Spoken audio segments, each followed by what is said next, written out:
Australia की history का एक ऐसा वाकया है जो लोगों को हैरान कर देता है। यह वॉर 1932 में हुई थी, जब वेस्टर्न ऑस्ट्रेलिया में किसानों को ईम्यूज, जो बड़े ना उड़ने वाले पक्षी हैं, उनके फसल को डिस्ट्रॉय कर रहे थे। वर्ल्ड वॉर 1 के बाद ऑस्ट्रेलियन गवर्नमेंट ने सोल्जर्स को फार्म लैंड दिए थे, लेकिन 1932 में ईम्यूज ने इन फार्म लैंड पर अटैक कर दिया और फसलों को खत्म कर दिया। किसानों ने गवर्नमेंट से मदद मांगी। गवर्नमेंट ने सोल्जर्स को मशीन गन्स के साथ भेजा ताकि वो ईम्यूज को कंट्रोल कर सके। ऑपरेशन के दौरान पता चला कि ईम्यूज को कंट्रोल करना आसान नहीं है। ईम्यूज तेजी से भागते थे और उनके पंख गोलियों को आसानी से डिफ्लेक्ट कर देते थे। हर जगह मशीन गन यूज करने के बावजूद बहुत कम ईम्यूज को मार पाए। कुछ हफ्तों के बाद ऑपरेशन को फेल माना गया और सोल्जर्स को वापस बुला लिया गया। ये एक ऐसा एग्जाम्पल बन गया जहां ह्यूमंस टेक्नोलॉजी के बावजूद नेचर से हार गए। आज भी ये इंसिडेंट एक फनी स्टोरी के रूप में याद किया जाता है। दोस्तों, इस वीडियो में हम जानेंगे इतिहास के कुछ हैरान कर देने वाली बातें जो आपके होश उड़ा देंगे, तो वीडियो के एंड तक बने रहना।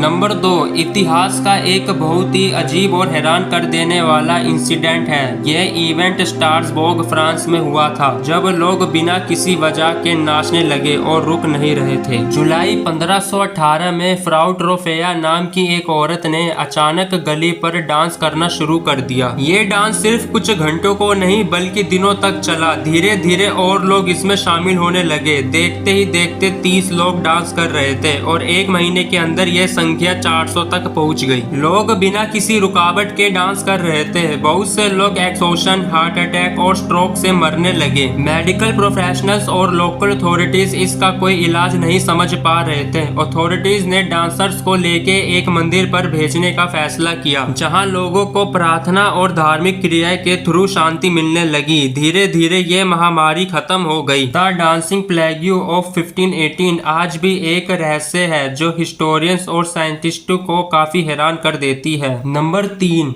प्राचीन मिस्र में औरतें अपने पेशाब को गेहूं और जौ के बीज पर डालती थी। अगर गेहूं और जौ दोनों उगने लगते तो ये माना जाता था कि औरत प्रेग्नेंट है। अगर सिर्फ गेहूं उगता तो ये माना जाता था कि लड़का होगा। अगर सिर्फ जौ उगता तो ये माना जाता था कि लड़की होगी। अगर दोनों ही नहीं उगते तो ये माना जाता था कि औरत प्रेग्नेंट नहीं है। मॉडर्न साइंस ने ये वैलिडेट किया है कि प्राचीन मिस्र प्रेगनेंसी टेस्ट काफी शुद्ध था। 1963 में एक साइंटिफिक स्टडी ने प्रूव किया कि प्रेग्नेंट वुमेन के पेशाब में हाई लेवल्स ऑफ एस्ट्रोजन होता है, जो बीज के अंकुरण को उत्तेजित करता है। ये टेस्ट लगभग 70 से 85% शुद्ध था। ये प्राचीन मेडिकल नॉलेज का एक एग्जाम्पल है जो बताता है कि प्राचीन सभ्यता में भी काफी एडवांस मेडिकल प्रैक्टिस थी। नंबर 4, 1976 में कोरिया के गैर फौजीकरण क्षेत्र में एक मिलिट्री ऑपरेशन था जो नॉर्थ कोरिया आक्रमण के रिस्पॉन्स में लॉन्च किया गया था। ये ऑपरेशन एक पेड़ काटने के लिए किया गया था, लेकिन इसका जियोपॉलिटिकल महत्व काफी ज्यादा था। 18 अगस्त 1976 को कैप्टन आर्थर बोनिफस और फर्स्ट लेफ्टिनेंट मार्क बरेट, जो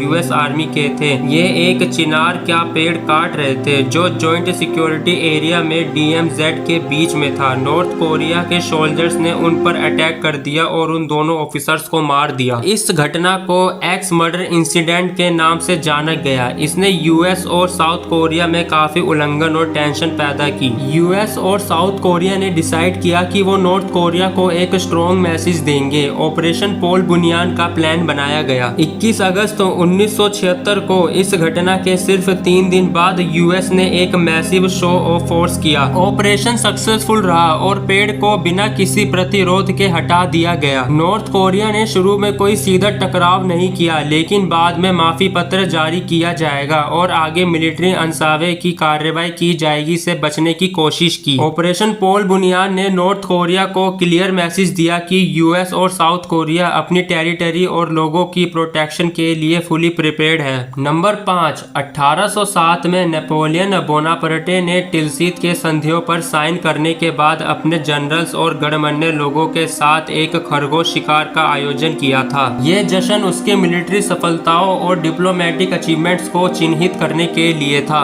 चीफ ऑफ स्टाफ अलेक्जेंडर बर्थियर ने हजारों खरगोशों को अरेंज किया। खरगोशों को पिंजरे में रखकर मैदान में छोड़ा गया ताकि नेपोलियन और उसकी टीम उन्हें शिकार कर सके। जब खरगोशों को छोड़ दिया गया तो भागने की बजाय खरगोशों ने नेपोलियन और उसकी टीम पर हमला कर दिया। इतनी बड़ी संख्या में खरगोशों ने जल्दी ही नेपोलियन और उसकी टीम को अभिभूत कर दिया। उन्होंने खरगोशों को डराना और तीतर बितर करने की कोशिश की, लेकिन खरगोश लगातार बने रहते हैं। सिचुएशन इतनी आउट ऑफ कंट्रोल हो गई थी कि नेपोलियन और उसकी टीम को पीछे हटना पड़ा। वो अपने गाड़ी में वापस चले गए, लेकिन कुछ खरगोश गाड़ी के अंदर भी घुसने की कोशिश कर रहे थे। ये घटना नेपोलियन के अन्यथा गंभीर और दुर्जय व्यक्ति के मुकाबले एक हास्य और हल्का फुल्का किस्सा बन गया था। इससे दिखता है कि कभी कभी प्रकृति और जानवरों के अप्रत्याशित व्यवहार के सामने सबसे शक्तिशाली इंसान भी असहाय हो जाता है। Number 7, the man in the iron mask. France के किंग लुईस 17 के जमाने में एक मुख्य रहस्य है। 17वीं सदी के फ्रांस में एक कैदी था जिसे the man in the iron mask के नाम से जाना जाता था। इस कैदी का चेहरा एक लोहे की मास्क से ढका हुआ था जिससे उसकी असली पहचान छुपी हुई थी।